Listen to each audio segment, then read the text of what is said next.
Hey everyone, चलिए MCQs discuss करते हैं पॉलिटिकल साइंस के। टॉप 100 मैंने एमसीक्यूज इंक्लूड करे हैं इस वीडियो के अंदर। सभी के सभी क्वेश्चन इंपॉर्टेंट है। रैंडमली मैंने क्या किया, एमसीक्यूज को ले लिया है, ठीक है, ताकि देखो आपको एग्जाम में कहीं से भी क्वेश्चन अगर आ जाए तो आपका दिमाग चलना चाहिए कि ये इस चैप्टर से क्वेश्चन आया है, मुझे आना चाहिए। और मैं ये मान के चल रहा हूँ कि आपने मेरी वीडियोस को देख लिया है, आप इसको एज अ टेस्ट लेके चलोगे। ये मेरा टेस्ट है 100 मार्क का एमसीक्यूज का, और मुझे 98 या फिर आप बोल सकते हो 95 प्लस मार्क्स लेकर आने इस टेस्ट के अंदर। वीडियोस को देख लो, चैनल पे आपको मिल जाएंगी सारी वीडियोस। आपको वहां पर समझ लेना है पूरा सिलेबस, उसके बाद एमसीक्यूज अटेम्प्ट करना। आपके लिए टेस्ट है 100 मार्क का। सारे के सारे क्वेश्चन इंपॉर्टेंट है, हर टॉपिक से मैंने क्वेश्चन उठाए हैं। पीवाईक्यूज 2020 के पेपर में जो क्वेश्चन आए थे एमसीक्यूज, वो भी मैंने इंक्लूड करे हैं। तो 12 मार्क के क्वेश्चन आपके आएंगे एमसीक्यूज के। तो आपको इस प्रकार से लेके चलना है, ठीक है। 12 मार्क्स बहुत इंपॉर्टेंट है, तो आपको देखने को मिल जाएंगे एज अ प्रैक्टिस। यहाँ पर क्वेश्चंस आप इनको कंसीडर कर सकते हो। क्या करूँगा, क्वेश्चन आपकी स्क्रीन पर आएंगे, पॉज यहाँ पर करना है आपको, वीडियो को अटेम्प्ट कर लेना है, उसके बाद मैं आंसर आपको बताऊंगा। थोड़ा फास्ट चलूंगा बिकॉज यहाँ पर 100 क्वेश्चन हैं, राइट। तो मैं ये मान के चलूंगा, आप पॉज करोगे वीडियो को, क्वेश्चन आते ही अटेम्प्ट करोगे अपनी नोटबुक में, और उसका यहाँ पर आंसर लिखने के बाद क्रॉस चेक करोगे। अगर सपोज करके एक कोई भी क्वेश्चन आता है, ठीक है, जिसका आंसर आप नहीं दे पाते, तो चेहरा मत बना लेना, ठीक है, टेंशन मत लेना। करना क्या है, आपको उससे सीख लेनी है कि मेरा ये गलत है, मुझे ये मिस्टेक रिपीट नहीं करनी, इसका आंसर ये है।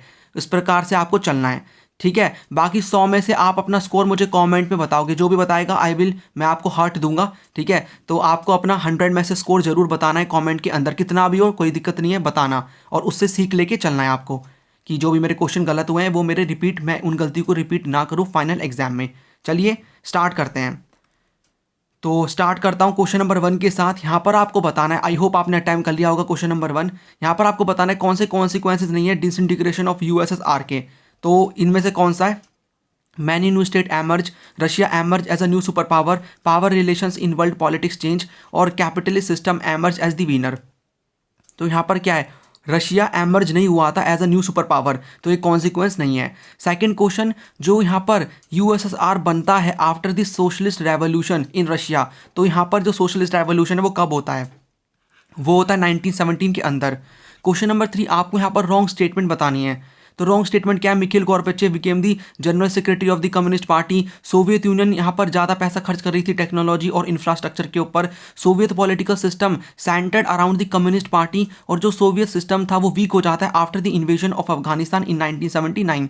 तो इसमें जो रॉन्ग स्टेटमेंट है वो कौन सी है, तो जो रॉन्ग स्टेटमेंट वो बी है, बिकॉज यहाँ पर ज़्यादा पैसा टेक्नोलॉजी और इंफ्रास्ट्रक्चर पे खर्च नहीं किया जा रहा था। हमने पढ़ा हुआ है ना, डिफेंस पे, मिलिट्री इक्विपमेंट्स पे ज़्यादा पैसा खर्च किया जा रहा था। तो 20 का आंसर होगा, बिकॉज यहाँ पर रॉन्ग पूछा है, और आपको ये देख के चलना है रॉन्ग पूछा है कैसा, किस प्रकार से यहाँ पर क्या पूछा है, करेक्ट है इनकरेक्ट है, ठीक है। ये मिस्टेक आपको नहीं करनी है। और यहाँ पर जो मैंने क्वेश्चन रैंडमली उठाए, कभी किसी चैप्टर से कभी किसी चैप्टर से, ताकि आपको दिमाग चले, आपको पता होना चाहिए कि मुझे इस प्रकार से इसको करना है, राइट। चलिए क्वेश्चन नंबर 4, और मैंने सभी टाइप के एमसीक्यूज जो भी आ सकते हैं एग्जाम के अंदर, कि भाई एजरसन रीजन वाले हो गए, क्रोनोलॉजी वाले हो गए, कंसिडर द फॉलोइंग स्टेटमेंट हो गए, डेट्स के हो गए, सारे के सारे इंक्लूड करें हैं। तो अच्छी खासी आपकी प्रैक्टिस हो जाएगी। तो वीडियो को एंड तक देख लेना, और वीडियो को लाइक कर दिया करो यार, बहुत मेहनत लगती है इन वीडियोस को प्रिपेयर करने में। शेयर कर दिया करो, और चैनल पे नए हो तो सब्सक्राइब कर देना। क्वेश्चन नंबर 4 है, अरेंज करना है आपको इनको क्रोनोलॉजिकल ऑर्डर में। अब यहाँ पर देखो, आई होप आपने इसको अटैम्प्ट कर लिया होगा। देखो स्टैब्लिशमेंट आसियान कब बनता है, तो आसियान बनता है यहाँ पर 1967 में। स्टैब्लिशमेंट कब होती है यूरोपियन यूनियन की, वो होती है 1992 के अंदर। यहाँ पर आसियान का जो रीजनल फोरम है वो कब बनता है, तो जो आसियान का जो रीजनल फोरम है वो 1994 के अंदर बनता है। और यहाँ पर जो इस्टेब्लिशमेंट होता है Europe organisation for European economic cooperation, ये कब होता है, ये मिलेगा हमें देखने को 1948 के अंदर। अब यहाँ पर सबसे पहले क्या आ रहा है, तो सबसे पहले हमारा आ रहा है 4, उसके बाद जो हमारा आ रहा है ये हमारा आएगा यहाँ पर 1, जो आसियान की स्टैब्लिशमेंट। फिर यहाँ पर आएगा यूरोपियन यूनियन की जो स्टैब्लिशमेंट है 2, और फिर उसके बाद यहाँ पर आएगा ये 3। तो 4 1 2 3, तो यहाँ पर हमारा 4 1 2 3 करेक्ट आंसर जो होगा हमारा वो 4 का क्या होगा, बी होगा, राइट। तो इस प्रकार से आपको इन क्वेश्चंस को सॉल्व करना है। उसके बाद यहाँ पर आपको 5th नंबर का क्वेश्चन है, which among the following statement about the objective for the establishment of European Union, वो फॉल्स है। तो कौन सी स्टेटमेंट फॉल्स है, about the objective of establishment of European Union. तो ये प्रोवाइड करता है common foreign policy, creation of a single currency, establishment of common market, cooperation on justice and home affairs. तो ऐसा कुछ भी नहीं है कॉपरेट करेंगे जस्टिस के ऊपर, होम अफेयर्स के ऊपर, ऐसा कोई भी ऑब्जेक्टिव नहीं है यूरोपियन यूनियन का, राइट। और अभी हमने देखा यूरोपियन यूनियन कब बनता है 1992 के अंदर, जब यहाँ पर maastricht ट्रीटी साइन होती है। क्वेश्चन नंबर 26 यहाँ 26 नहीं 6 नंबर का, which of the following leaders has led to the popular struggle against the domination of West Pakistan. तो वेस्ट पाकिस्तान के डोमिनेशन के अगेंस्ट में कौन से यहाँ पर जो एक तरीके से किस लीडर ने स्ट्रगल स्टार्ट किया, तो वो कौन थे, वो थे यहाँ पर शेख मुजीबुर रहमान, जनरल अयूब खान, जिया उर रहमान और इंदिरा गांधी। तो यहाँ पर शेख मुजीबुर रहमान। उसके बाद क्वेश्चन नंबर 7 है, सार्स की यहाँ पर आपको फुल फॉर्म बतानी है। तो करेक्ट इसका आंसर है, आई होप आपने अटेम्प्ट कर लिया होगा, करेक्ट इसका आंसर है सीवियर एक्यूट रेस्पिरेटरी सिंड्रोम। तो 7 का जो आंसर हो जाएगा वो सी हो जाएगा। क्वेश्चन नंबर नेक्स्ट है यहाँ पर 8, what does the European union flag stand for. तो क्या शो करता है, ये दिखाता है सोलिडारिटी यूरोप और यहाँ पर अमंग द यूरोपियन पीपल, ये हारमनी दिखाता है अमंग द यूरोपियन पीपल। ये सिंबल है परफेक्शन का, कंप्लीटनेस का, या फिर सभी के सभी। तो इसका आंसर डी होगा, सभी के सभी हमें देखने को मिल जाएंगे। ये एक तरीके से दिखाते हैं, ये सभी के सभी एक तरीके से क्या है, जो एक तरीके से यूरोपियन यूनियन को एक जो फ्लैग है यूरोपियन यूनियन का वो हमें क्या दिखाता है। तो ये सभी की सभी चीज़ें हमें मिल जाती हैं एक तरीके से देखने को। उसके बाद यहाँ पर क्वेश्चन नंबर 9 है, फर्स्ट गल्फ वॉर रिवील करता है क्या, वास्ट टेक्नोलॉजिकल गैप, ये दिखाता है military capability of USA, use होता है स्मार्ट बॉम्ब्स का, या फिर सभी के सभी। तो फर्स्ट गल्फ वॉर जो कि यहाँ पर 1990 पे हमें 1990 के अंदर देखने को मिलेगा, राइट। तो ये सभी की सभी चीज़ें दिखाता है कि कितना टेक्नोलॉजिकल गैप है, मिलिट्री कैपेबिलिटी क्या है यूएसए की, स्मार्ट बॉम्ब का यूज़ करा रहा है, ऑल ऑफ द अबव। तो इसका आंसर होगा। क्वेश्चन नंबर 10, इन विच एरियाज इंडिया और इजराइल कोऑपरेट कर रहे हैं। तो वो सिक्योरिटी, डिफेंस में, स्पेस रिसर्च में, काउंटर करने को, टेररिज्म और ऑल ऑफ द अबव। तो हर चीज़ में हम क्या कर रहे हैं, कोऑपरेट कर रहे हैं, इंडिया इजराइल मिलकर कोऑपरेट कर रहे हैं हर चीज़ में।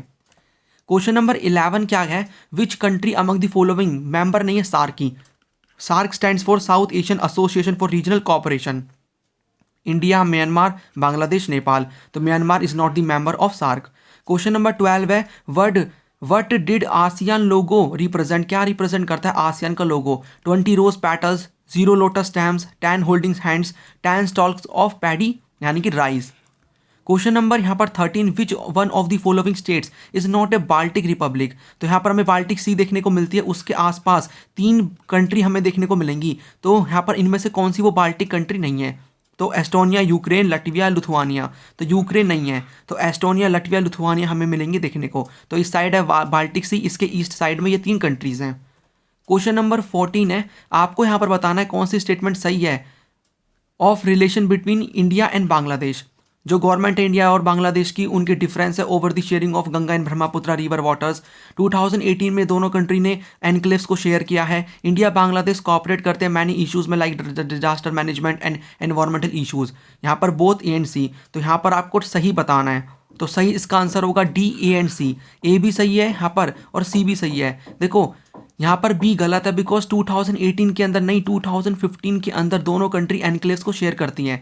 देखो यहाँ पर मैं किसी भी क्वेश्चन को इतना डिटेल में एक्सप्लेन इसलिए नहीं कर रहा, बिकॉज मैं सारी की सारी चीज़ें पहले बता चुका हूँ और मैं मान के चल रहा हूँ आपने उन वीडियोज़ को देखा या फिर खुद से पढ़ा है, इसलिए मैं यहाँ पर थोड़ा फास्ट चल रहा हूँ ताकि यहाँ पर हमारे सारे क्वेश्चंस कवर हो पाएँ। ठीक है, आपको इनकी डिटेल एक्सप्लेनेशन चाहिए कि इनका मतलब क्या है, इन लाइन का मीनिंग क्या है, स्टेटमेंट का मतलब क्या है, तो आपको उसके लिए वीडियोज़ को देखना पड़ेगा या फिर खुद से प्रिपरेशन करनी पड़ेगी। उसके बाद एज आप इनको प्रैक्टिस क्वेश्चन कर सकते हो सॉल्व। क्वेश्चन नंबर 15 यहाँ पर है, तो जो इंडियन लीडर हैं जिन्होंने स्लोगन दिया है गरीबी हटाओ का, वो कौन है। तो पता ही होगा आपको, इंदिरा गांधी। ठीक है, 1971 के जो इलेक्शन हो रहे थे उसके दौरान यहाँ पर दिया जाता है स्लोगन ऑफ गरीबी हटाओ। क्वेश्चन नंबर 16 है, which among the following had sign the famous Punjab accord. तो किसने साइन किया है फेमस पंजाब अकॉर्ड। तो किस किस के बीच में यहाँ पर साइन हुआ था, तो वो हुआ था राजीव गांधी और हरचंद सिंह लोंगोवाल के बीच में। और कौन कौन सी यहाँ पर बातें की गई थी वो इंपॉर्टेंट है, वो मैंने आपको बताया हुआ है पहले ही अपनी वीडियोस में। क्वेश्चन नंबर 17 है, which among the following statement about the nature of Soviet economy गलत है। तो सोशलिज्म डोमिनेंट आइडियोलॉजी थी, state ownership control existed over the factors of production, people यहाँ पर इंजॉय करते थे इकोनॉमिक फ्रीडम, और एवरी एस्पेक्ट जो इकोनॉमी का उसको प्लान और कंट्रोल किया जाता था स्टेट के द्वारा। तो इसका आंसर होगा सी, बिकॉज यहाँ पर क्या पूछा, गलत पूछा है। तो गलत तो यही है ना कि पीपल इंजॉय करते थे इकोनॉमिक फ्रीडम, इकोनॉमिक फ्रीडम थोड़ी थी उनके पास, सारी चीज़ में गवर्नमेंट का कंट्रोल था। Question number 18, which of these is not the objective of SAARC, SAARC के कौन से ऑब्जेक्टिव नहीं है? कॉपरेशन करना है थ्रू मल्टीलैटरल वेज, यहाँ पर पीसफुल रिलेशन बना के रखने हैं, फ्रेंडली रिलेशन बना के रखने हैं, या फिर मिलिट्री कॉपरेशन करना है? तो आंसर होगा मिलिट्री कॉपरेशन, ऐसा कुछ भी ऑब्जेक्टिव नहीं है सार्क का। Question number 19, who introduce the economic and political reforms, perestroika और ग्लासनोस्ट, कौन लेकर आए? Boris Yeltsin, Mikhail Gorbachev, Vladimir Lenin और जोसेफ स्टालिन। तो ये थे मिखेल गॉर्बाचेव। उसके बाद क्वेश्चन नंबर 20 है, जो इन्फ्लुएंस है अरब स्प्रिंग का वो हमें कहाँ कहाँ देखने को मिलता है? यमन में, लीबिया में, सीरिया में, या सभी के सभी यहाँ पर कंट्रीज़ में? तो सभी के सभी कंट्रीज में मिलता है देखने को। अरब स्प्रिंग यहाँ पर कौन सी कंट्री से स्टार्ट हुआ? तुनीसिया, लीबिया, सीरिया, यमन, बताओ जल्दी से, फैक्चुअल क्वेश्चन है। तुनीसिया से स्टार्ट होता है, फिर बाद में और कंट्रीज़ में ये बढ़ जाता है, फैल जाता है। क्वेश्चन नंबर 22 है, which among the following is not an outcome of the disintegration of the USSR. तो यूएसएसआर का डिसइंटीग्रेशन होता है, तो इनमें से आपको उसका आउटकम कौन सा नहीं है, कॉन्सिक्वेंस नहीं है? तो यहाँ पर एंड होता है ideological war between USA and USSR, birth होता है सीआईएस का, चेंज होता है in balance of power in the world order, और क्राइस होता है मिडल ईस्ट के अंदर। तो मिडल ईस्ट के अंदर क्राइस होता है, ऐसा प्रकार का कोई भी आउटकम नहीं होता, ठीक है। कोल्ड वॉर खत्म हो जाता है, सीआईएस बनता है कॉमनवेल्थ ऑफ इंडिपेंडेंट स्टेट्स, और यहाँ पर बैलेंस ऑफ पावर में चेंज हमें मिलता है देखने को, USA as a sole super power बच जाता है। क्वेश्चन नंबर 23 में एजर्शन दे रखा है कि जो एंड होता है सोवियत ब्लॉक का, उससे क्या होता है? नई कंट्रीज़ का एमरजेंस होता है। दूसरा गिवन है यहाँ पर, जो सेंट्रल एशियन कंट्रीज़ हैं वो एडवांटेज उठाती हैं अपनी जोग्राफिकल लोकेशन का, और वो अपने रिलेशन बना के रखती हैं वेस्ट के साथ, यूएस के साथ, चाइना एंड अदर कंट्रीज़ के साथ। देखो दोनों की दोनों स्टेटमेंट सही है, इट मीन्स हमारा ये भी आंसर नहीं हो सकता, ये भी नहीं हो सकता, बिकॉज यहाँ पर आर को फॉल्स बोला है और यहाँ पर ए को बोला है, दोनों हमारी ट्रू है। अब आपको दूसरे स्टेप के अकॉर्डिंग क्या करना है? रिलेशन फाइंड आउट करना है। क्या रिलेशन है, क्या रीज़न एक्सप्लेन कर रहा है एजर्शन को? देखो नहीं कर रहा इसके अंदर, बिकॉज यहाँ पर देखो ये स्टेटमेंट अलग है, नई कंट्रीज एमर्ज हो रही हैं, और यहाँ पर बताया हुआ है कि जो यहाँ पर बताया हुआ है कि नई नई कंट्रीज बनती हैं, वो अपनी ज्योग्राफी का एडवांटेज उठा के अलग अलग कंट्री के साथ अपने रिलेशन सेटअप कर लेती हैं। तो दोनों की दोनों स्टेटमेंट सही हैं, लेकिन दोनों के बीच में कोई भी रिलेशन नहीं है, इसलिए हमारा जो आंसर होगा वो 23 का जो हमारा आंसर होगा वो बी होगा। Both A and R is true, but R is not the correct explanation of A. Question number 24 है, द मूवमेंट अरब स्प्रिंग जो 2009 में स्टार्ट होता है वो बाद में किस में टर्न हो जाता है? सोशल मूवमेंट में, रिलीजियस मूवमेंट में, पॉलिटिकल मूवमेंट में, इकोनॉमिक मूवमेंट में?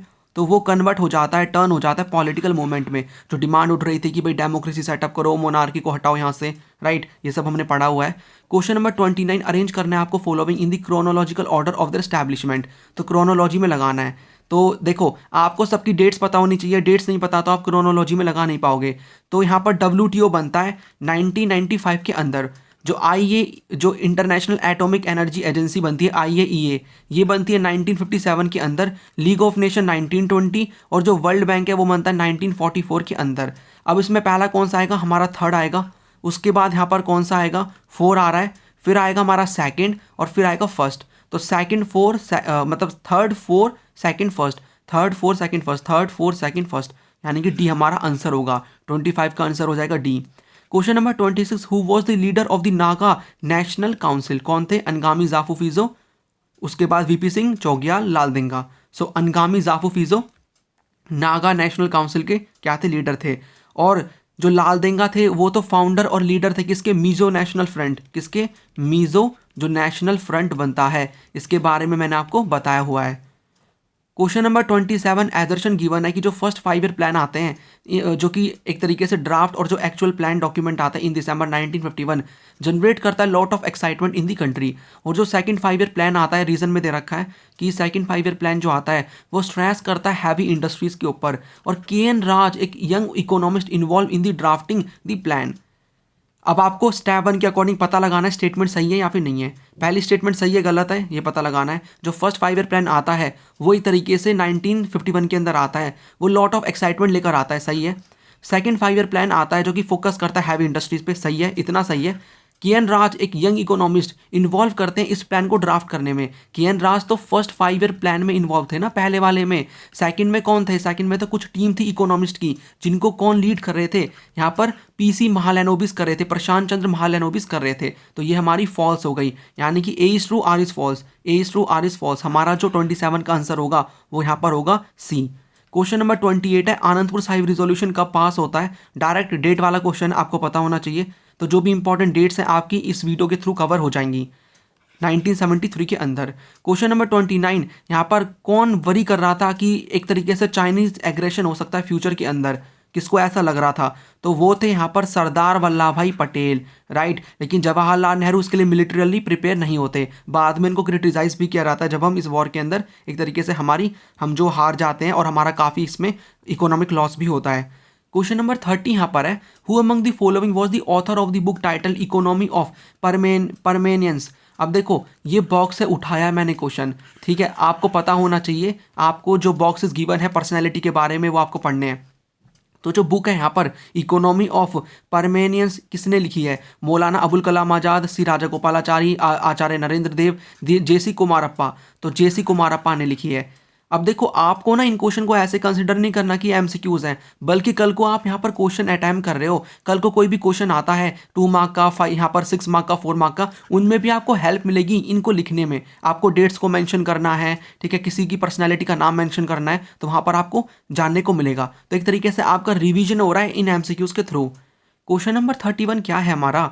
तो फॉरेन पॉलिसी या नेशन की वो अफेक्ट करती है by which of the which factors, choose the correct answer. तो कल्चरल फैक्टर से खाली अफेक्ट करती है जो फॉरेन पॉलिसी है, डोमेस्टिक फैक्टर्स से, डोमेस्टिक एंड इंटरनेशनल फैक्टर्स और इकोनॉमिक फैक्टर्स ओनली। तो इसका जो करेक्ट आंसर होगा वो होगा डोमेस्टिक एंड इंटरनेशनल फैक्टर्स। देखो यहाँ पर ओनली कल्चरल फैक्टर्स खाली एक तरीके से इंपैक्ट करेंगे किसी कंट्री की भी फॉरेन पॉलिसी को, इकोनॉमिक फैक्टर्स ओनली वाला तो हो ही नहीं सकता, डोमेस्टिक एंड इंटरनेशनल फैक्टर्स, और इसमें ओनली भी गिवन नहीं है, सी इसका आंसर होगा। Question number 32, which one of the following objectives for the formation of ASEAN is incorrect. तो इनमें से कौन सा जो ऑब्जेक्टिव है for the formation of ASEAN वो गलत है। ये फॉरम है, ये इंटरेक्शन का among the ASEAN members.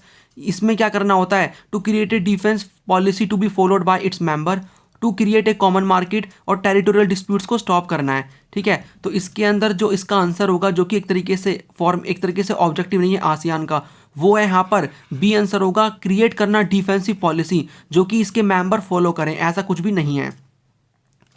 Question number 33 है, इंडिया कौन सा पार्टी सिस्टम फॉलो करता है? सिंबल आपको पता होगा, multi party system India follow करता है। क्वेश्चन नंबर 34, कौन सी यहाँ पर कंट्री साउथ एशियन कंट्री है? तो यहाँ पर कौन सी कंट्री है? जापान नहीं है, यूएसए नहीं है, चाइना नहीं है, पाकिस्तान है। क्वेश्चन नंबर 35, यहाँ पर हाउ मेनी जजेस, कितने जजेस हैं इंटरनेशनल कोर्ट ऑफ जस्टिस में और उनका टेन्योर क्या है? तो कितने जजेस हैं? जजेस हैं 15 और उनका टेन्योर है 9 years. Question number 36, headquarter UNESCO का, United Nation Educational Scientific and Cultural Organisation, इसका जो हेडक्वार्टर है वो मिलेगा आपको, देखने को बताओ मुझे जल्दी से, अटैम्प्ट कर लो नोटबुक में, पेरिस, फ्रांस। क्वेश्चन नंबर 37 है, यूएन। देखो किसने ये बोला है कि यूएन एक तरीके से नहीं बना ह्यूमैनिटी को हेवन में ले जाने के लिए, बल्कि वो बना है उसको नर्क में से निकालने के लिए, हेल में से निकालने के लिए। किसने ये बोला है? तो ये बोला है एंटोनियो गुटेरेस ने, कोफी अनान ने, यहाँ पर कुर्त वाल्डीम ने, यहाँ पर डैग हैमर्सजोल्ड ने। तो ये बोला है डैग हैमर्सजोल्ड ने, right. Question number 38, UN found हुआ as a successor to the. तो यहाँ पर एक तरीके से किसका सक्सेसर था? यूएन। तो वो था लीग ऑफ नेशन का 1920। क्वेश्चन नंबर 39, एजर्शन गिवन है कि ट्रेडिशनल सिक्योरिटी एक्सेप्ट करता है confidence building as a means of avoiding violence. Confidence building एक प्रोसेस है in which country share ideas and information with their arrivals. पहले आपको step 1 लेके चलना है। ट्रेडिशनल सिक्योरिटी एक्सेप्ट करती है कॉन्फिडेंस बिल्डिंग वायलेंस को अवॉइड करने के लिए, सही स्टेटमेंट है, यहाँ पर एजर्शन सही है। रीज़न देखते हैं, कॉन्फिडेंस बिल्डिंग एक प्रोसेस है जिनके थ्रू हम कंट्री के साथ अपने आइडियाज़ को, इन्फॉर्मेशन को शेयर करते हैं अपने राइवल के साथ। मतलब एक ऐसा प्रोसेस है जो कोई भी देश है वो क्या करता है, अपने राइवल के साथ इन्फॉर्मेशन को शेयर करता है। ये भी सही है। क्या दोनों में रिलेशन है? देखो दोनों में रिलेशन है, बिकॉज रीज़न जो है वो क्या कर रहा है, एजर्शन को एक्सप्लेन ही तो कर रहा है, ठीक है। रीजन एक्सप्लेन कर रहा है एजर्शन को। इसका आंसर ए होगा, बिकॉज यहाँ पर ये बताया जा रहा है कि ट्रेडिशनल सिक्योरिटी से हम वायलेंस अवॉइड कर सकते हैं, ठीक है। और ट्रेडिशनल सिक्योरिटी मतलब जो ट्रेडिशनल सिक्योरिटी है उसके अंदर जो कॉन्फिडेंस बिल्डिंग है उससे हम वायलेंस को अवॉइड कर सकते हैं। वो कैसे कर सकते हैं? बिकॉज कॉन्फिडेंस बिल्डिंग के थ्रू हम क्या कर सकते हैं, अपने राइवल के साथ इंफॉर्मेशन आइडियाज़ को शेयर कर सकते हैं। तो आंसर इसका ए हो जाएगा, क्योंकि ये इसी को एक्सप्लेन कर रहा है, दोनों में कनेक्शन है, ठीक है। इस प्रकार से आपको ना कनेक्शन फाइंड आउट करना है, इन क्वेश्चन से मिस्टेक नहीं करनी, स्टेप वाइज चलना और आंसर आपको फाइंड आउट करना है। Question number 40, which of the following are the components of traditional security? तो deterrence, defence, balance of power, alliance building, all of the above. तो सभी के सभी हमने पढ़े हुए हैं। यहाँ पर क्या है, कंपोनेंट्स है किसके? ट्रेडिशनल सिक्योरिटी के। क्वेश्चन नंबर 41 है, आपको करेक्ट यहाँ पर बताना है ऑप्शन जो एक तरीके से कंट्रीब्यूट कर रहा है ग्लोबलाइजेशन के प्रोसेस में, यानी कि कॉज है ग्लोबलाइजेशन का, उसको बढ़ा रहा है। Fear of war, security threats, advancement of technology, achievements of the United Nations. तो यहाँ पर टेक्नोलॉजी बढ़ रही है, उसकी वजह से ग्लोबलाइजेशन बढ़ रहा है। Question number 42, which one of the following leaders important role play करते हैं प्रिंसली स्टेट्स के इंटीग्रेशन में विद इंडिया। तो हर किसी को पता है, the one and only Sardar Vallabh भाई Patel, iron man of India.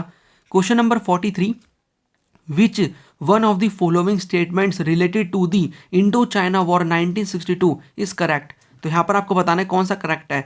तो China could not cross the line of control, Soviet Union remain neutral during the conflict, Soviet Union help करता है चाइना के against India, none of the above. आपको सही बताना है, तो सही कौन सा है? देखो सही इसके अंदर है जो सोवियत यूनियन है वो यहाँ पर न्यूट्रल रहता है इस कॉन्फ्लिक्ट के अंदर, तो ये सही है। ठीक है, चाइना यहाँ पर क्रॉस नहीं करता लाइन ऑफ कंट्रोल को, बल्कि ऐसा नहीं है क्रॉस कर देता है, और यहाँ पर सोवियत यूनियन हेल्प नहीं करता चाइना की, बल्कि वो न्यूट्रल रहता है। ठीक है, तो यहाँ पर इसका आंसर यहाँ पर क्या करेक्ट पूछा है, सही कौन सा, बी इसका आंसर होगा।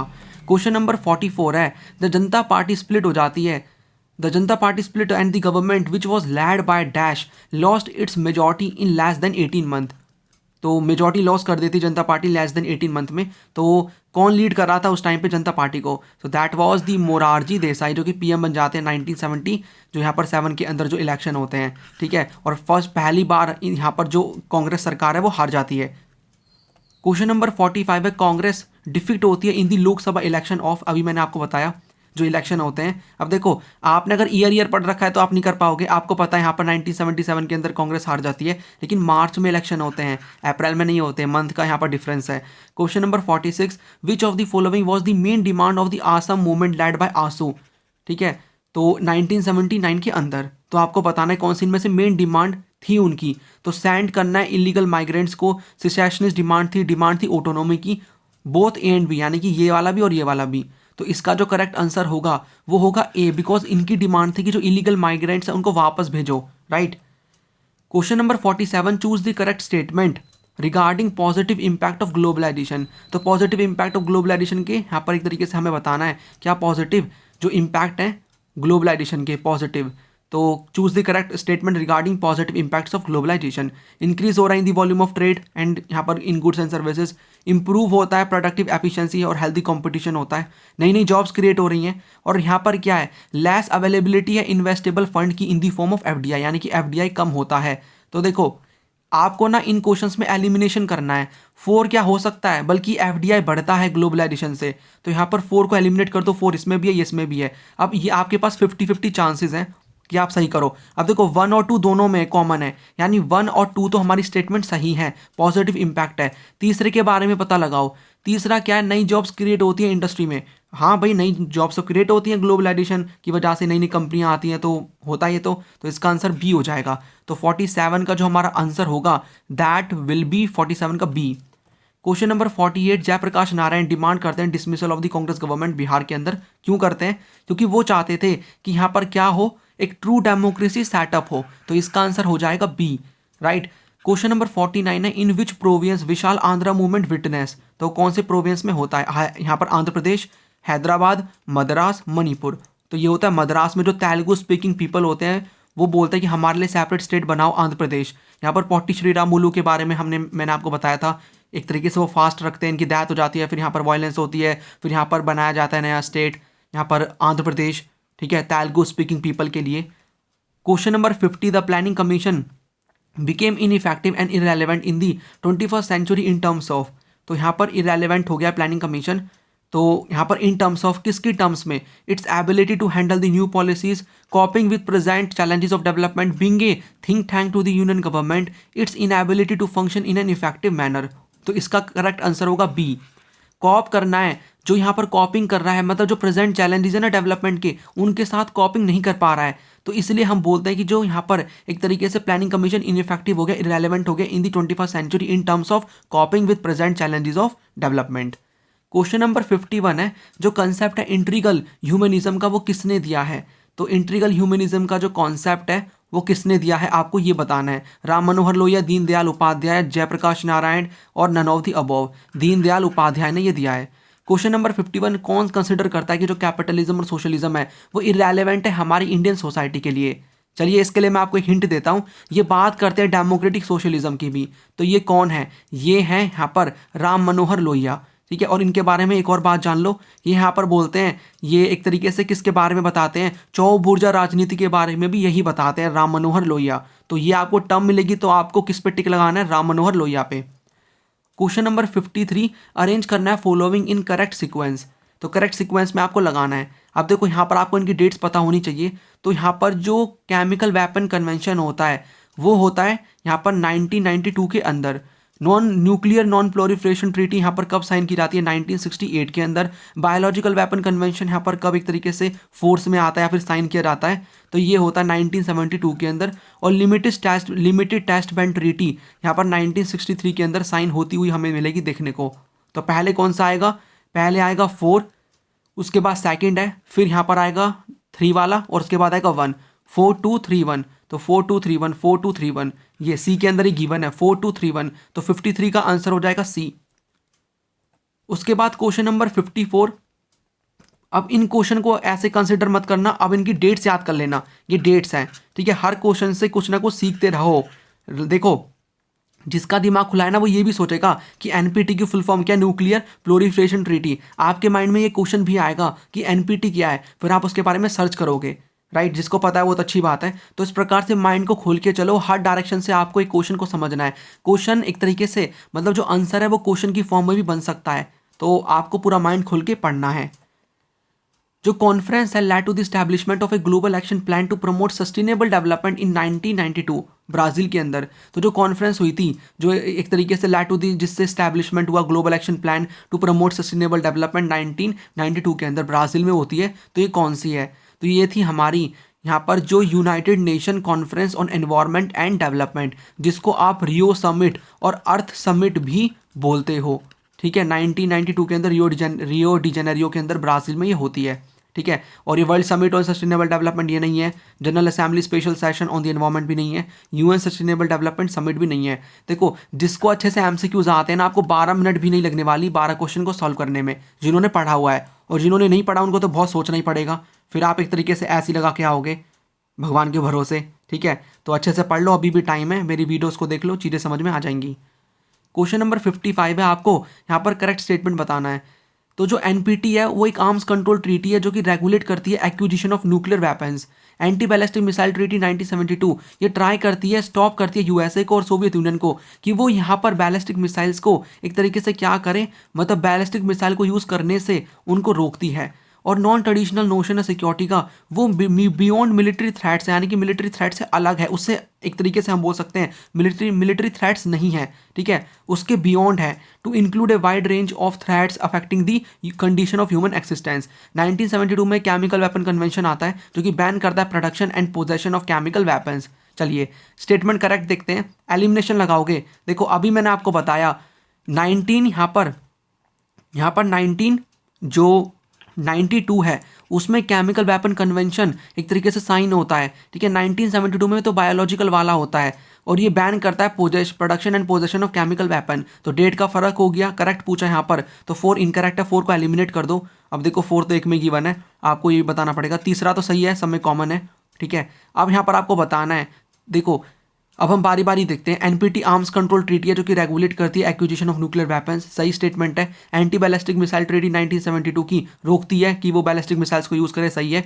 और नॉन ट्रेडिशनल के अंदर बियॉन्ड मिलिट्री थ्रेट्स आते हैं जो कि एक तरीके से यहाँ पर क्या करते हैं, अफेक्ट करते हैं ह्यूमन जो कंडीशन है ह्यूमन एक्सिस्टेंस की। तीनों की तीनों सही है, तो आंसर 1 2 3 इसका हो जाएगा। तो 1 2 3 कहाँ गिवन है? डी के अंदर, तो यहाँ पर 55 का आंसर हो जाएगा डी।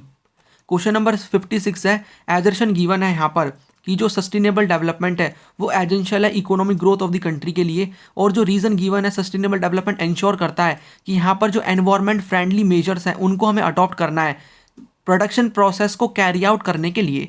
तो देखो यहाँ पर क्या है, पहली बात तो दोनों की दोनों स्टेटमेंट यहाँ पर सही है। और दोनों के बीच में क्या रिलेशन है? हाँ जी रिलेशन है। देखो यहाँ पर जो आर है वो एक्सप्लेन कर रहा है एजर्शन को, बिकॉज सस्टेनेबल डेवलपमेंट एक एजेंशियल है इकोनॉमिक ग्रोथ के लिए, क्योंकि जो सस्टेनेबल डेवलपमेंट है वो एनवायरनमेंट फ्रेंडली होती है, उसको एक तरीके से हम क्या कर सकते हैं, एक तरीके से अडॉप्ट कर सकते हैं। जो भी हम प्रोडक्शन प्रोसेस कर रहे हैं उसमें उसको हम अडॉप्ट कर सकते हैं, तभी हमारा एनवायरनमेंट सेव हो पाएगा। तो यहाँ पर रीज़न क्या कर रहा है, एजर्शन को एक्सप्लेन कर रहा है। आर यहाँ पर दोनों सही हैं और आर करेक्ट, यहाँ पर सॉरी ये वाला ऑप्शन ए होगा, आर दोनों के दोनों सही है।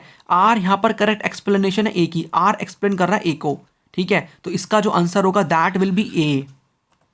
क्वेश्चन नंबर 57 आपको यहाँ पर करेक्ट स्टेटमेंट बतानी है। तो जो क्लब ऑफ रोम है पब्लिश करती है book in 1972 entitled limits to growth, सही है। 1987 के अंदर ब्रंटलैंड जो रिपोर्ट होती है वो आर कॉमन फ्यूचर को पब्लिश करती है, सही है।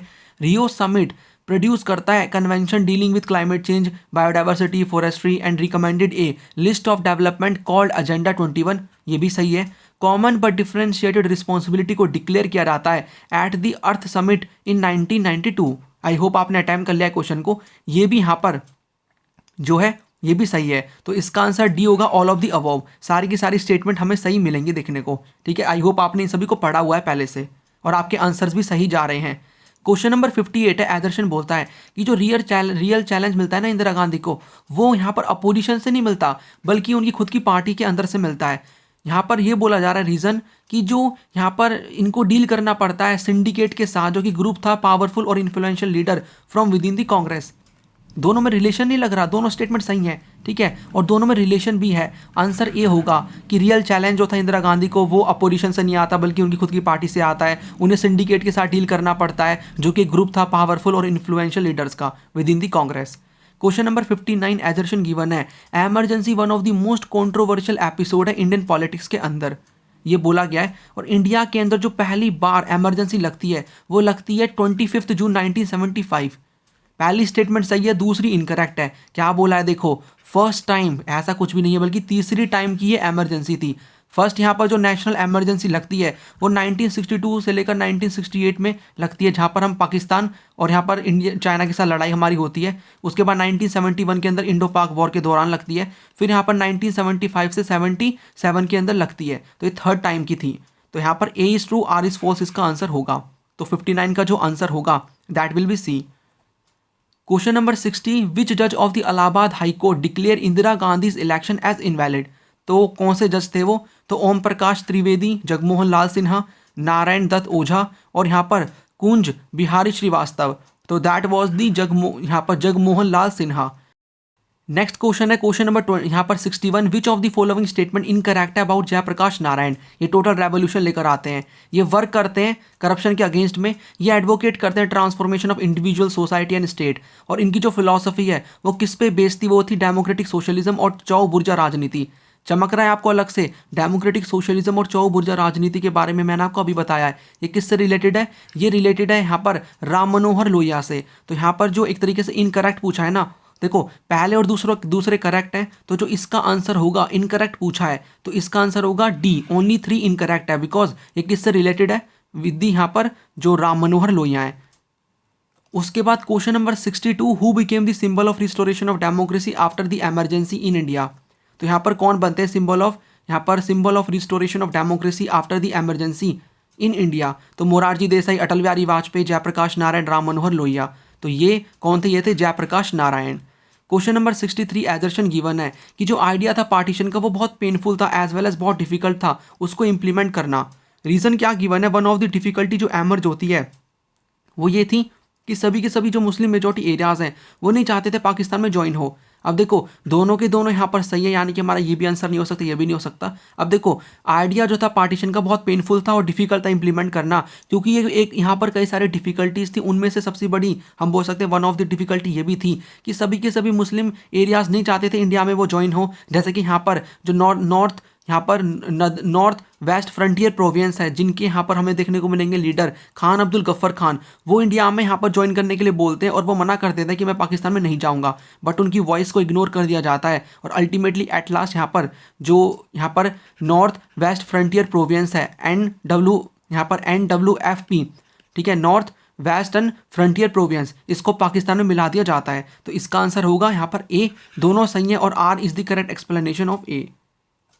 क्वेश्चन नंबर 64, प्रोग्रेस जो कि एक तरीके से नीड यहाँ पर क्या करे, मीट करे प्रेजेंट की भी नीड को without compromising the ability of future generation to meet their own needs. तो ये क्या होता है, ये होता है सस्टेनेबल डेवलपमेंट। ठीक है, अब जिसको इतना पता है तो इन ऑप्शन में आपको फोकस करने की नीड है नहीं। क्वेश्चन नंबर 20 यहाँ पर 65, which kind of body is NITI Aayog to the union government. तो कौन से टाइप की बॉडी है? तो NITI Aayog national institution for transforming India 2015 में आई थी, प्लानिंग कमीशन को रिप्लेस करते हुए। इसके जो यहाँ पर जो चेयरपर्सन होते हैं वो होते हैं पीएम, और वाइस चेयरपर्सन को अपॉइंट किया जाता है पीएम के द्वारा। तो यहाँ पर ये क्या है? ये कॉन्स्टिट्यूशनल बॉडी, स्टैट्यूटरी बॉडी है, एडवाइजरी है, नन ऑफ दी अबव। तो यहाँ पर ये एडवाइजरी बॉडी है।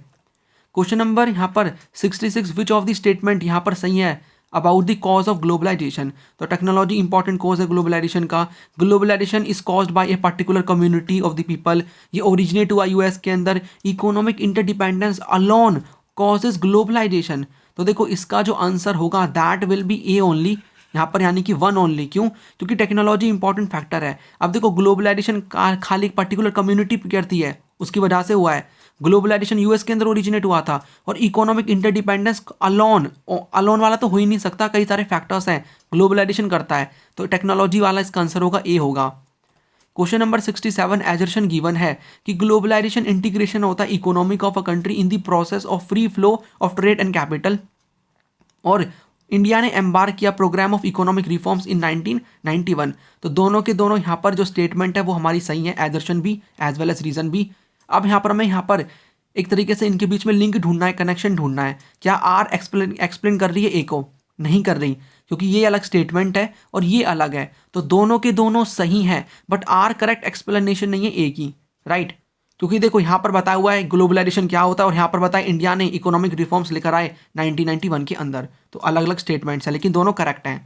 क्वेश्चन नंबर 68, एजर्शन गिवन है NITI Aayog act in the spirit of cooperative federalism, और यहाँ पर रीजन गिवन है ये एंश्योर करता है equal participation of all states in the country. दोनों के दोनों सही हैं, यानी कि हमारे ये आंसर नहीं हो सकते। और देखो नीति आयोग कोऑपरेटिव फेडरलिज्म एक तरीके से उसके लिए एक्ट करता है, उसको एक तरीके से बढ़ावा देता है, उसके लिए काम करता है, फेडरलिज्म को प्रमोट करवाता है। क्यों? यहाँ पर एक तरीके से ताकि किस तरीके से हम बोल सकते हैं, करवाता है फेडरलिज्म को प्रमोट, जो एक तरीके से एक्ट करता है in the spirit of cooperative federalism. कैसे करता है? एक तरीके से इक्वल जो पार्टिसिपेशन है स्टेट का, उनको एक तरीके से जो भी स्टेट्स हैं उनको इक्वली पार्टिसिपेट करवा के, कंट्री में जो डिसीजन मेकिंग है उनमें पार्टिसिपेट करवा के इक्वली। तो एक तरीके से एक्सप्लेन कर रहा है, आर एक्सप्लेन कर रहा है किसको? यहाँ पर जो ए है उसको। तो ए और आर दोनों ट्रू है, और आर करेक्ट एक्सप्लेनेशन है ए की, राइट। क्वेश्चन नंबर यहाँ पर 69 है, which of the following statement about NITI Aayog वो सही है। तो बताना है आपको, NITI Aayog think tank of the union government है, टेररिज्म के अगेंस्ट में काम करती है, act in the spirit of cooperative federalism, और इसने रिप्लेस किया planning commission on 1 January 2015। Terrorism के अगेंस्ट में काम करती है, ऐसा तो कुछ भी नहीं, यानी बी नहीं हो सकता।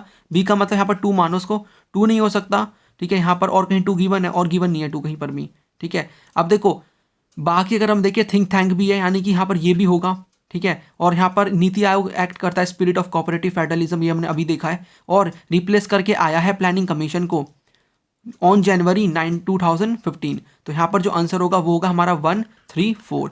तो 134, 3 विल बी, यहाँ पर C will be the correct answer. Question number 70, on which day Jammu and Kashmir reorganisation bill was passed by the NDA government in Rajya Sabha. तो कब पास किया जाता है जम्मू और कश्मीर रीऑर्गेनाइजेशन बिल राज्यसभा के अंदर बाय द एनडीए गवर्नमेंट? तो दैट वाज ऑन द 5 अगस्त 2019 के अंदर, ठीक है। तो 70 का जो आंसर होगा दैट विल बी हेयर, जो बी 5 अगस्त 2019। उसके बाद क्वेश्चन नंबर 71, एजर्शन गिवन है कि फर्स्ट जो यहाँ पर ईयर प्लान है एड्रेस करता है mainly the agrarian sector including investment in the dam and irrigation, because यहाँ पर एग्रीकल्चर सेक्टर जो था वो बहुत हिट हार्डेस्ट था, ठीक है। यहाँ पर HARDEST hardest by partition and needed urgent attention.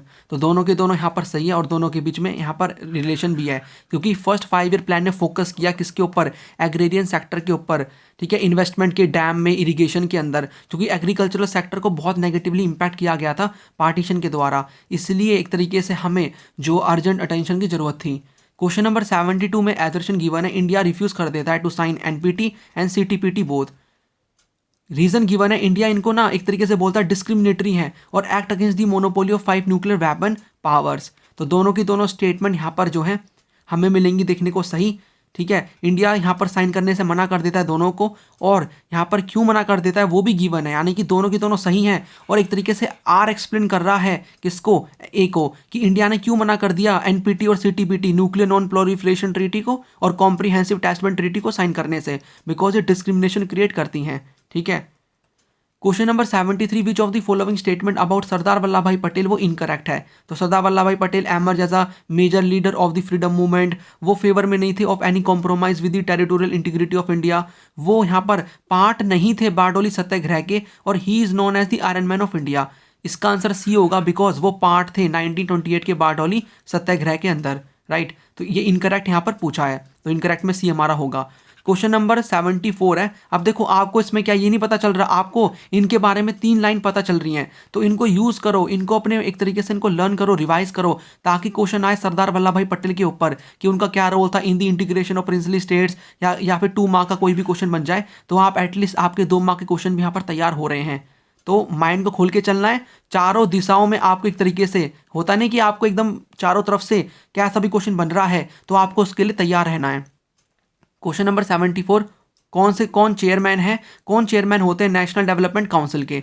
PM होते हैं president, chief minister, vice president, तो ये होते हैं यहाँ पर जो प्राइम मिनिस्टर है वो चेयरमैन होते हैं यहाँ पर नेशनल डेवलपमेंट काउंसिल के, और नीति आयोग के भी यही होते हैं। Right, question number 75, nuclear non proliferation treaty जो कि रेगुलेट करता है एक्विजिशन ऑफ न्यूक्लियर वेपन्स, ये साइन की गई थी। अभी मैंने आपको बताया था थोड़ी देर पहले, हमने क्वेश्चन सॉल्व किया है 1968 के अंदर।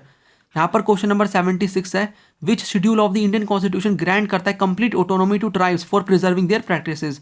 तो कौन सा कॉन्स्टिट्यूशन है यहाँ पर, जो कौन सा शेड्यूल है इंडियन कॉन्स्टिट्यूशन का जो कि कंप्लीट ऑटोनॉमी देता है ट्राइब्स को कि वो अपनी प्रैक्टिसेस को प्रिजर्व करके रख सके, 4th, 6th, 5th, 7th, तो वो है हमारा 6th यहाँ पर schedule of the Indian constitution.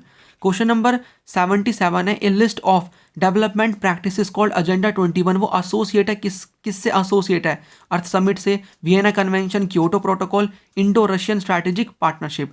सो ये है यहाँ पर अर्थ समिट से रिलेटेड। बाकी क्योटो प्रोटोकॉल की डेट आपको याद रखनी है, ठीक है, 1997। Question number 78, objectives of SAARC is are. Objective यहाँ पर क्या है, सार्क के कॉपरेशन करना है मल्टीलैटरल बेस में, पीस और फ्रेंडली रिलेशन बना के रखने among the Nations.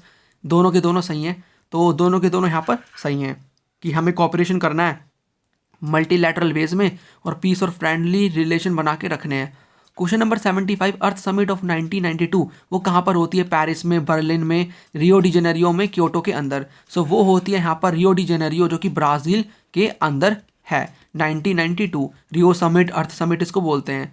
Question number 80 है, कंट्री जो कि बिलोंग नहीं करती सार्क को, तो यहाँ पर कौन सी कंट्री है ये, इंडिया, पाकिस्तान, बांग्लादेश, जापान। तो इसका आंसर होगा डी, जापान, बिलोंग नहीं करती सार्क को। SAARC stand for South Asian Association for Regional Cooperation. इसके बारे में एक और चीज़ जान लो, देखो सैफ्टा को साइन किया जाता है यहाँ पर SAFTA, सैफ्टा को 2004 के अंदर, और जो सैफ्टा है वो फोर्स में यहाँ पर आता है कब, 2006 के अंदर। सैफ्टा क्या है, south Asian free trade agreement, ठीक है, जो फ्री ट्रेड करना है। क्वेश्चन नंबर यहाँ पर 81, द नॉन इकोनॉमिक ऑब्जेक्टिव जो है डेमोक्रेटिक सोशलिज्म के जो कि प्रोपागेट करते हैं राम मनोहर लोहिया, वो किस फॉर्म में है। जो ऑब्जेक्टिव है डेमोक्रेटिक सोशलिज्म का वो है यहाँ पर मिलनी चाहिए उनको डेमोक्रेसी और फ्रीडम, डेमोक्रेसी और फ्रीडम उनको मिलनी चाहिए, डी इसका आंसर होगा। क्वेश्चन नंबर 82 है, विच election result was called political earthquake. तो कौन से जो यहाँ पर इलेक्शन है उनको पॉलिटिकल अर्थक्वेक बोला जाता है। यहाँ पर कौन से इलेक्शन को, 1967 के, 1991 के, 1957, 1977। तो यहाँ पर 1967 के इलेक्शन को पॉलिटिकल अर्थक्वेक बोलते हैं, बिकॉज यहाँ पर 9 स्टेट्स के अंदर कांग्रेस हार गई थी, ठीक है, कांग्रेस जीती थी, बट यहाँ पर एक तरीके से ओवरऑल अगर हम देखें तो कई सारे स्टेट्स में पावर में थी और लोकसभा के अंदर भी वो जीती थी कांग्रेस, बट कई सारे स्टेट्स में पावर लूज कर दी थी कांग्रेस ने। तो पॉलिटिकल अर्थक्वेक बोलते हैं 1967 के इलेक्शंस को। उसके बाद क्वेश्चन नंबर 83 यहाँ पर है, which of the following north eastern state were erstwhile princely state which merge with India after independence. तो वो Tripura, Manipur, Khasi hills of Meghalaya, all of these. यहाँ पर वो कौन थे, ऐसे कौन से नॉर्थ ईस्टर्न स्टेट थे जो कि प्रिंसली स्टेट थे, फिर बाद में वो इंडिया में मर्ज होते हैं। तो ये सभी के सभी थे पहले, सभी के सभी पहले प्रिंसली स्टेट थे, फिर बाद में अलग अलग टाइम पे वो इंडिया में मर्ज हुए हैं। जो हमने इंस्ट्रूमेंट ऑफ एक्सेशन साइन करवाया था, मणिपुर की स्टोरी हमने पढ़ी है, बोधा चंद्रा सिंह, ठीक है, किस प्रकार से मणिपुर का एक्सेशन होता है इंडिया में, जो मर्जर होता है इंडिया में। उसके बाद यहाँ पर यहाँ पर 84 क्वेश्चन नंबर है, कंसिडर करना है स्टेटमेंट को, is are incorrect about the accession of Hyderabad. जो एक्सेशन होता है हैदराबाद का, मर्जर होता है हैदराबाद का इंडिया के साथ, उनमें से आपको कौन सी इनकरेक्ट लगती हैं? तो जो निजाम है हैदराबाद के, वो साइन करते हैं instrument of accession with India on the assurance of internal autonomy. ऐसा कुछ भी नहीं हमने पढ़ा, बल्कि ये साइन करते हैं इंटरनल, यहाँ पर जो इंस्ट्रूमेंट ऑफ एक्सेशन जो साइन करते हैं वो ये कौन करता है इंटरनल ऑटोनोमी के एश्योरेंस में? ये कौन करता है? ये करते हैं यहाँ पर मणिपुर के जो किंग थे बोधा चंद्रा सिंह। तो यहाँ पर 1 को एलिमिनेट कर दो। एलिमिनेट क्या करना है? इनकरेक्ट हमें बताना है। तो इनकरेक्ट यानी 1 आंसर हमारा होगा, 1 को लेके चलो, 1 तो होगा ही होगा। उसके बाद देखते हैं और स्टेटमेंट्स को। निजाम यहाँ पर चाहता था इंडिपेंडेंट स्टेटस, सही है। ये साइन करता है stand still agreement in November with India, सही है। यहाँ पर वीमेन और पीजेंट्री जो पीपल है हैदराबाद के, वो एक तरीके से जो ऑपरेसिव रूल है निजाम के, उसके अगेंस्ट में खड़े हो जाते हैं। बाद में इनको एक तरीके से सप्रेस भी किया जाता है। तो ये भी सही है। तो हमारा क्या इनकरेक्ट पूछा है? ओनली 1 होगा, तो ओनली 1 ए। तो 84 का जो आंसर होगा दैट विल बी यहाँ पर ए होगा, ओनली 1। क्वेश्चन नंबर 85, जो प्रोमिनेंट इंडियन साइंटिस्ट है जिनकी यहाँ पर गाइडेंस में इंडियन न्यूक्लियर प्रोग्राम स्टार्ट किया जाता है, तो doctor Homi Jahangir Bhabha, doctor Jagdish Chandra Bose, doctor Vikram Sarabhai, doctor Satish Dhawan. सो यहाँ पर doctor Homi Jahangir Bhabha. Question number 86 है, नेम दी पर्सनैलिटी जिन्होंने ड्राफ्ट किया सेकंड 5 ईयर प्लान। तो कौन है? ये है केसी निगॉय, टेटी कृष्णामाचारी, श्रीमती दुर्गा बाई देशमुख और PC Mahalanobis, Prashant Chandra Mahalanobis is the correct answer. और यहाँ पर KN राज हैं जिन्होंने क्या किया? फर्स्ट 5 ईयर प्लान को ड्राफ्ट किया है, ये भी याद रखना। क्वेश्चन नंबर 87, एजर्शन गिवन है कि जो प्लानिंग कमीशन है इंडिया का, वो ऑप्ट करता है 5 ईयर प्लान, और रीज़न ये है कि ये हम इंस्पायर थे USSR के मॉडल ऑफ प्लानिंग से। दोनों के दोनों सही हैं, हमारे ये आंसर नहीं हो सकते, हमारा 50-50 चांस है सही करने का। अब देखो दोनों स्टेटमेंट सही हैं और दोनों एक तरीके से रीज़न एक्सप्लेन कर रहा है किसको? एजर्शन को। कैसे? क्योंकि देखो प्लानिंग कमीशन जो इंडिया का प्लानिंग कमीशन है वो 5 ईयर प्लान ऑप्ट करता है, और हम इंस्पायर थे ग्रेटली, इसलिए हम लेकर आते हैं जो USSR के अंदर मॉडल चल रहा था 5 ईयर प्लान का, उससे हम इंस्पायर होते हैं, इसलिए हम लेकर आते हैं 5 ईयर प्लानिंग। तो ए इसका आंसर होगा। क्वेश्चन नंबर 88, अरेंज करना है आपको फॉलोइंग इन क्रोनोलॉजिकल ऑर्डर। तो यहाँ पर जो सेकंड जनरल इलेक्शन 1957 में होते हैं, आपको डेट्स पता होनी चाहिए। VV गिरी 1969 के अंदर बनते हैं प्रेसिडेंट। फोर्थ जनरल इलेक्शन कब होते हैं ये हमने पढ़ा हुआ है। तो फोर्थ जनरल इलेक्शन 1967 में होते हैं, और कांग्रेस R और CPI का अलायंस बनता है जो कि सीट्स काफ़ी जीतता है यहाँ पर 1971 के इलेक्शन में, जो कि 5th जनरल इलेक्शन थे। तो यहाँ पर हमें अब क्या करना है? इनको क्रोनोलॉजी में अरेंज करना है। तो सबसे पहले कौन सा आएगा? तो सबसे पहले यहाँ पर आएगा फर्स्ट, ठीक है। उसके बाद यहाँ पर 4th जनरल इलेक्शन आएंगे, यानी कि हमारा 3rd, फिर VV गिरी जो बन रहे हैं 2nd, फिर यहाँ पर 4। तो 1 3 2 मतलब 1 3 2 4 1 3 2 4 1 3 2 4। तो यहाँ पर 1 3 2 4 कौन से में? 1 3 2 4 पहले में ही है। तो 88 का जो आंसर होगा हमारा वो ए होगा, 1 3 2 4। इस प्रकार से आपको इनको अरेंज करना है, ठीक है। क्वेश्चन नंबर 89 है, सिलेक्ट करना है आपको करेक्ट पॉलिटिकल पार्टी जो कि पावर में आती है 1977 के अंदर, जब यहाँ पर इलेक्शन होते हैं इमरजेंसी के बाद मार्च 1977 के अंदर। तो जनता पार्टी आती है, भारतीय जनसंघ आता है, कम्युनिस्ट पार्टी आती है, नेशनल कांग्रेस आती है। सो जनता पार्टी आती है, मोरारजी देसाई यहाँ पर PM बनते हैं, लेकिन सरकार उनकी चल नहीं पाती। फिर उसके बाद यहाँ पर चौधरी चरण सिंह PM बनते हैं, फिर दोबारा से इलेक्शन होते हैं, फिर कांग्रेस आती है। तो ये हमने पूरा पढ़ा हुआ है। Question number 90, who among the following led the national front government in 1989 with the outside support of left front end the BJP। तो यहाँ पर कौन लीड कर रहा था नेशनल फ्रंट गवर्नमेंट को, जो कि 1989 में पावर में आती है, और किसके यहाँ पर कौन कौन पार्टी को इनको सपोर्ट देती है? Left front end BJP। तो वो चंद्रशेखर थे, HD देवे गौड़ा थे, IK गुजराल और VP Singh, that was the VP Singh. Question number 91 है, which one of the following coalition form करती है गवर्नमेंट एट द सेंटर इन 1989। तो 1989 में नेशनल फ्रंट गवर्नमेंट आती है जिसको लीड कर रहे थे VP सिंह, अभी हमने देखा। तो नेशनल फ्रंट गवर्नमेंट, यहाँ पर नेशनल फ्रंट गवर्नमेंट पावर में आती है। क्वेश्चन नंबर 92 है, which one of the following constitutional principle related to article 51 वो इनकरेक्ट है। तो हमने इसको मैंने आपको बताया था रिवीजन वाली वीडियो के अंदर बॉक्स में, तो इंपॉर्टेंट है। प्रमोट करना है इंटरनेशनल पीस एंड सिक्योरिटी, आपको इनकरेक्ट बताना है गलत कौन सा है। Maintain good economic relation between Nations, respect करना है इंटरनेशनल लॉज का, ट्रीटीज का, और नेगोशिएट करना मतलब जो इंटरनेशनल डिस्प्यूट्स हैं उनकी सेटलमेंट करनी है आर्बिट्रेशन से। तो ये तीनों की तीनों जो स्टेटमेंट है वो सही है। यहाँ पर ऐसा कुछ भी नहीं है आर्टिकल 51 के अंदर जो डीपीएसपी है जो कि रिलेटेड है with international peace and security, उसमें ऐसा कुछ भी नहीं है कि हमें मेंटेन करना है good economic relation between nation. तो जो बी है इसका आंसर होगा, जो कि इनकरेक्ट है यहाँ पर। ठीक है, क्वेश्चन नंबर यहाँ पर 93 है, which one of the following ideas was not part of the early phases of India's development policy. तो इंडिया की जो स्टार्ट अर्ली फेज था डेवलपमेंट पॉलिसी का, इनमें से कौन सा उसका पार्ट नहीं था। Liberalisation, planning, alleviation of rural poverty, social justice. हमें सभी चीज़ों को लेकर चलना था, लेकिन हमने लिबरलाइज नहीं किया था अपनी इकोनॉमी को। ये हमारे अर्ली फेज जो था इंडिया की डेवलपमेंट पॉलिसी का पार्ट नहीं था। ये तो एलपीजी रिफॉर्म्स हम लेकर आते 1991 के अंदर। क्वेश्चन नंबर 94 है, which one of the following is a right cause of globalisation. तो यूएस ने इनिशिएट किया ग्लोबलाइजेशन, टेक्नोलॉजी ग्लोबलाइजेशन लेकर आती है, कोल्ड वॉर लेकर आया, पॉलिसी ऑफ नॉन अलाइनमेंट लेकर आई ग्लोबलाइजेशन। सो आंसर बी होगा, टेक्नोलॉजी लेकर आई ग्लोबलाइजेशन। क्वेश्चन नंबर 95 है, आइडेंटिफाई करना है prime minister of India from amongst the following, जो कि हेड करता है पहला कोलिशन गवर्नमेंट इन इंडिया। तो पहला कोलिशन गवर्नमेंट कौन हेड करता है इंडिया के अंदर। देखो ये सीबीएसई ने पहले क्वेश्चन पूछा हुआ है, बाकी मैंने और भी क्वेश्चन आपको कराए हैं अभी जो पिछले क्वेश्चन है काफ़ी सारे, वो भी सीबीएसई के पीवाईक्यूज में आए हुए हैं 2020 के पेपर में। अभी मुझे यहाँ पर ये देखने को मिला कि सीबीएसई ने दोनों को आंसर सही माना है, वीपी सिंह को भी और मोरारजी देसाई को भी। बिकॉज मोरारजी देसाई जो जनता पार्टी थी ना, वो कई सारी यहाँ पर पॉलिटिकल पार्टी ज्वाइन करके जनता पार्टी बनाई गई थी, तो इसको भी हम कोलिशन यहाँ पर मान सकते हैं। तो मोरारजी देसाई भी इसका आंसर सही होगा और वीपी सिंह भी होगा। ठीक है, तो यहाँ पर जो है दोनों हम इनको मान सकते हैं। वीपी सिंह भी यहाँ पर हम बोल सकते हैं पहला कोलिशन बना था, बट अगर देखें हम इन द रियल सेंस तो मोरारजी देसाई को हम मान सकते हैं, बिकॉज जनता पार्टी उस टाइम पे जो बनी थी वो एक सिंगल पार्टी हम नहीं बोल सकते थी। यहाँ पर कई सारे जो पार्टीज थी वो एक तरीके से ज्वाइन होकर यहाँ पर बनी थी। ये जनता पार्टी जिसको लीड कर रहे थे मोरारजी देसाई, राइट। कंसिडर करनी है statement question number 96, consider the following statement related to the liberation of Goa. तो पोर्तुगीज रिफ्यूज़ करते हैं कि जो टेरिटरी है गोवा का उससे निकलने, जो एक तरीके से विड्रॉ करने से, वहाँ से जाने से रिफ्यूज़ करते हैं। पोर्तुगीज सप्रेस कर रहे थे पीपल ऑफ गोवा और उनको राइट्स नहीं दे रहे थे। इन दिसंबर 1961 में गवर्नमेंट ऑफ इंडिया सेंड करती है आर्मी जो कि लिबरेट कर देता है गोवा को, और फाइनली 1978 के अंदर गोवा स्टेट बन जाता है इंडिया का। देखो यहाँ पर क्या है, यहाँ पर अगर मैं देखूँ तो यहाँ पर हम बारी बारी चलते हैं। पोर्तुगीज रिफ्यूज़ कर देते हैं, हाँ ये सही है, उनको राइट्स नहीं मिल रहे थे, ये भी सही है। और 1961 के अंदर गवर्नमेंट ऑफ इंडिया सेटअप यहाँ पर सेंड करती है आर्मी जो कि लिबरेट कर देती है गोवा को, ये भी सही है।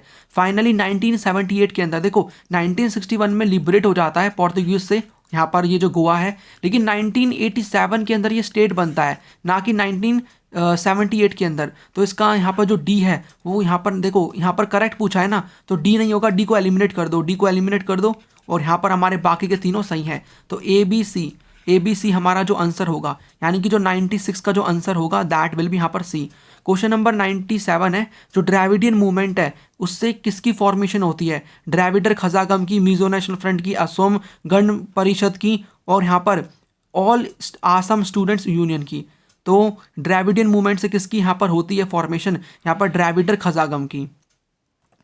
क्वेश्चन नंबर 98 है, एजर्शन गिवन है, गवर्नमेंट जो कि यहाँ पर एक तरीके से एंटी डेमोक्रेटिक होती हैं वो उनको सीवियरली पनिश किया जाता है वोटर्स के द्वारा, और गवर्नमेंट जो कि अनस्टेबल और क्वेरल्जम होती है उनको भी सीवियरली पनिश करते हैं वोटर्स। ये मैंने आपको पढ़ाया हुआ है एमरजेंसी वाले चैप्टर में, और दोनों की दोनों स्टेटमेंट का बहुत गहरा मतलब है और दोनों की दोनों स्टेटमेंट सही है। ठीक है, लेकिन दोनों में कोई रिलेशन नहीं है। ठीक है, तो ये अलग अलग स्टेटमेंट है, अलग अलग मतलब है दोनों का, तो दोनों सही तो हैं, but R is not the correct explanation of A. Question number 99 कहता है, आपको पर्सनैलिटी को आइडेंटिफाई करना है on the basis of below information. वो कम्युनिस्ट रेवोल्यूशनरी थे और लीडर थे नक्सलबारी अपराइजिंग के। वो यहाँ पर कम्युनिस्ट पार्टी जो इंडिया मार्क्सिस्ट लेनिनिस्ट है उसको क्या करते हैं, फाउंड करते हैं। तो वो मोरारजी देसाई थे, जगजीवन राम, चारू मजूमदार, जॉर्ज फर्नांडिस। तो that was the Charu Majumdar. उसके बाद यहाँ पर हमारा 100th क्वेश्चन है लास्ट, आइडेंटिफाई करना है आपको, इनकरेक्ट स्टेटमेंट आपको बतानी है। तो देखो तशकेंत अग्रीमेंट यहाँ पर जो साइन होता है जुल्फिकर अली भुट्टो और लाल बहादुर शास्त्री के बीच में, शिमला अग्रीमेंट साइन होता है जनरल अयूब खान और इंदिरा गांधी के बीच में, और जो इंडो चाइना वॉर होता है 1962 का, यहाँ पर वो एक तरीके से यहाँ पर जो नेहरू है उसके बाद उनको क्रिटिसाइज किया जाता है लैक ऑफ मिलिट्री प्रिपेयर्डनेस की वजह से। और यहाँ पर 1971 के अंदर इंडो पाक वॉर, उसकी वजह से क्या होता है जो पॉपुलैरिटी है इंदिरा गांधी की वो बढ़ जाती है। अब यहाँ पर आपको इनकरेक्ट बताना है, तो देखो 3B और 4B दोनों हमारे करेक्ट है, बिकॉज इंडो चाइना वॉर जो होता है 1962 का, उसके बाद यहाँ पर एक तरीके से हम हार जाते हैं, हमारा काफ़ी लॉस होता है, तो उनकी वजह से इसकी वजह से नेहरू को क्रिटिसाइज़ किया जाता है, ठीक है, बिकॉज वो मिलिटरली प्रिपेयर नहीं थे। और 1971 के इंडो पाक जो वॉर होता है, बांग्लादेश लिबरेशन वॉर होता है, उसके अंदर पॉपुलैरिटी काफ़ी बढ़ जाती है इंदिरा गांधी की। उसके बाद जो इलेक्शन होते हैं उसमें काफ़ी जीत मिलती है किसको, इंदिरा गांधी को। तो यहाँ पर इनकरेक्ट पूछा है। अब देखो हमारे जो 1 और 2 है इसका आंसर होगा ए, ठीक है, ए इसका आंसर होगा, बिकॉज यहाँ पर 1 और 2 इनकरेक्ट है। वो कैसे हैं, देखो तशकेंत अग्रीमेंट ना जनरल अयूब खान और लाल बहादुर शास्त्री के बीच में होता है, उल्टा गिवन है। और जो शिमला अग्रीमेंट है वो जुल्फिकर अली भुट्टो और इंदिरा गांधी के बीच में होता है, उल्टा गिवन है दोनों के अंदर। तो हमारा इनकरेक्ट पूछा है, तो हमारा इनकरेक्ट 1 और 2 होगा, ए 1 एंड 2। तो यहाँ पर हमारे ये 100 क्वेश्चंस थे। यहाँ पर मैंने कोशिश करी है जो भी यहाँ पर क्वेश्चंस हैं अलग अलग यहाँ पर टॉपिक से, फैक्चुअल क्वेश्चन है, ठीक है, जो कि आपको क्वेश्चन आंसर में भी हेल्प करेंगे, सारे मैं कवर करा दूँ, तो मैंने कवर करा दिए हैं कुछ क्वेश्चन। तो इन क्वेश्चंस की अच्छे से प्रैक्टिस कर लो, ठीक है। आई होप आपको चीज़ें समझ में आई होंगी। और आपको अगर जो भी आपके क्वेश्चंस गलत हुए हैं कोई दिक्कत नहीं है, नोटबुक में साइड में बॉक्स बना के उनको लिख लो और रिवाइज करके जाना एग्जाम से पहले। और अपना 100 में से स्कोर जरूर बताना कमेंट के अंदर। इतना तो कर दिया करो जितना मैं आपको बोलता हूँ। आपने वीडियो देख ली, आपने क्वेश्चंस को सॉल्व किया है, अब आपके कितने सही है बता दो, कोई दिक्कत नहीं है, डरने की नीड नहीं है कि आपके यहाँ पर कितने भी स्कोर है, कोई दिक्कत नहीं है, कोई परफेक्ट नहीं है। मेहनत करो, इन पे काम करो। अगर आपके नंबर यहाँ पर कम आए हुए हैं 100 में से, कोई दिक्कत नहीं है, सही हो जाएगा, ठीक है। चलिए फिर मैं आपको मिलूंगा नेक्स्ट वीडियो के अंदर। वीडियो को लाइक कर देना, चैनल को सब्सक्राइब करके जाना। ऐसी आपको काम की वीडियोस मिलेंगी। अभी हिस्ट्री का पेपर भी आएगा, वहाँ पर भी मैं आपको कई सारी जो इंपॉर्टेंट वीडियोस हैं वो आपकी तैयारी करवाने वाला हूँ, तो वहाँ पर हम मिलकर तैयारी करेंगे। बाकी आपका पॉलिटिकल साइंस का एग्जाम अच्छा जाएगा, ठीक है, कोई दिक्कत नहीं है। अच्छे से पढ़ के जाना, सारी वीडियोज़ को देख लो, अभी भी काफ़ी टाइम है। तो जो यहाँ पर प्लेलिस्ट मैं आपको नीचे प्रोवाइड करूँगा, 7 to 8 इंपॉर्टेंट वीडियोस आपको मिल जाएंगे देखने को। मैप के लिए मैंने कुछ यहाँ पर लॉन्ग वीडियो बनाई है एक, और यहाँ पर शॉर्ट वीडियो भी बनाई है, ठीक है, प्रैक्टिस क्वेश्चन के लिए। उन वीडियोस को देख लो, आपके माइंड में क्लैरिटी मिल जाएगी और आपका एग्जाम अच्छा जाएगा, सिलेबस कंप्लीट हो जाएगा। चलिए फिर मिलता हूँ नेक्स्ट वीडियो के अंदर। ये है इस वीडियो का end. Thanks for watching and as always God bless you all.